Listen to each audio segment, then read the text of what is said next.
तक्षक के विषय में आता है कि तक्षक आया,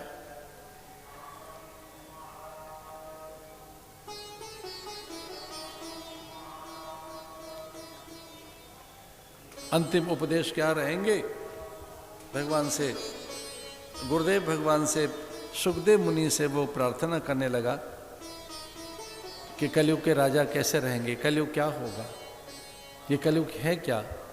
युगों की परिभाषा बताने लगे कि सतयुग में सत्य ही है, सत्य संकल्प, त्रेता में यज्ञ रहेगा, द्वापर में दान रहेगा, कलयुग में महापुरुषों की संगति हरि नाम, हरे नाम हरे नाम हरे नाम केवलम। कलयुग में साधन नाम रहेगा, भगवत भक्ति रहेगी, दान हो नहीं पाएगा, यज्ञ हो नहीं पाएंगे, बड़ा कठिन है यज्ञ करना।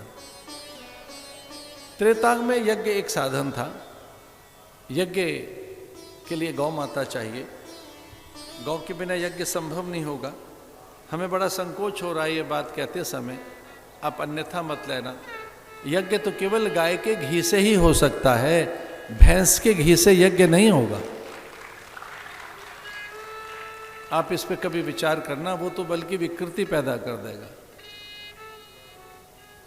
वो अग्नि में स्वाहा के लिए योग्य पदार्थ नहीं है, महेश का घृत योग्य नहीं है, उसका प्रयोग भी नहीं करना चाहिए।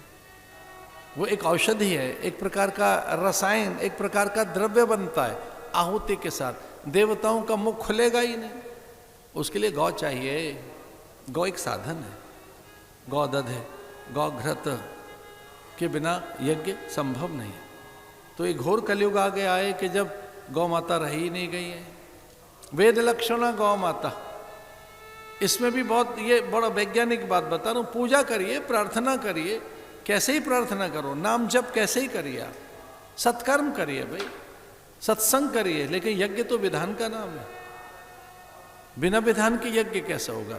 यज्ञ तो कोई वैज्ञानिक विधि है जिसमें घृत चाहिए, यव चाहिए, यव माने जाओ, उसके लिए अक्षत चाहिए, उनकी मात्राएं हैं, औषधियां क्या हों, कौन सी समिधा हो, विधान क्या है, ये कलयुग में होगा नहीं। यज्ञ नाम जप यज्ञोस्मि, हाँ यज्ञ करो अगर सब साधन मिल जाए, पर यज्ञ में कौन सा यज्ञ है। भगवान कहते हैं यज्ञ नाम जप यज्ञोस्मि, जप यज्ञ कीजिए, अनेक शुभ कर्म करो, सत्कर्म करो, पर यज्ञ विधान के साथ कीजिए।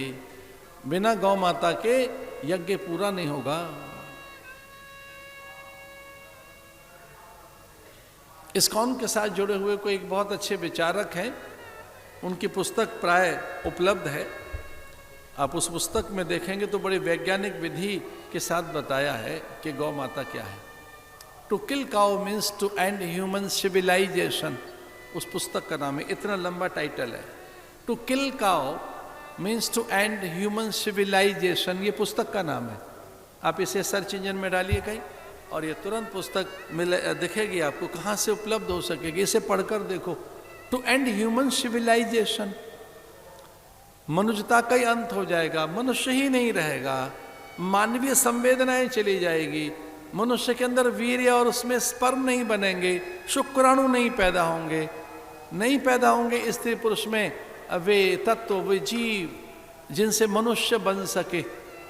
मनुष्य होने के लिए गौ माता होना बड़ा जरूरी है, मनुष्यता के लिए, मानवीय संवेदना के लिए वो एक अद्भुत औषधि है।